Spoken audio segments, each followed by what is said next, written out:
in there for women's rights and protecting women's rights. And I keep telling Muslim women, you have to gain knowledge to know what your rights are, and you have to demand your rights.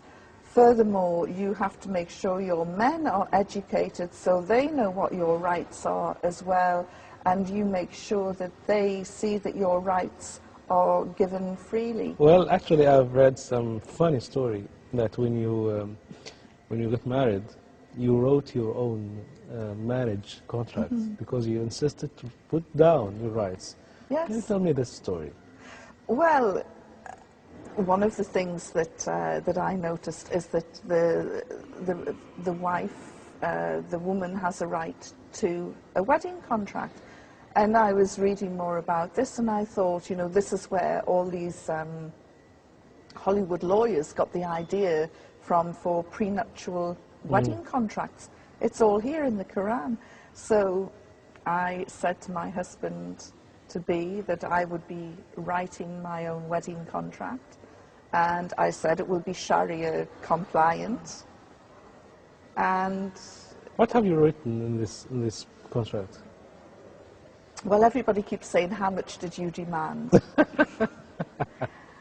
My price was that he would teach me the last 10 surah of the Holy Quran.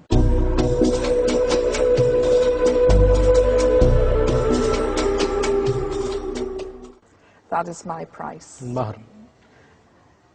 And while I didn't say that he couldn't have a second wife, as I say, it was a Sharia compliant contract, I said that he would need my written permission.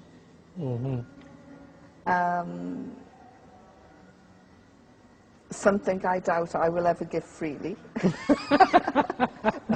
but it's there. And you know, just some of my hopes and fears and expectations were written down.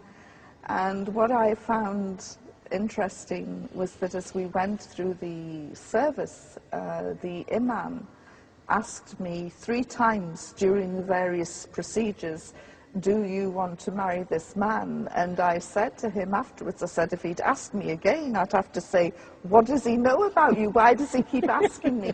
And this is why I get irritated when people say, oh, you know, there are forced marriages, and of course that is not Islamic at all. And unfortunately the media, with the Islamophobic agenda, will talk about forced marriages, violence,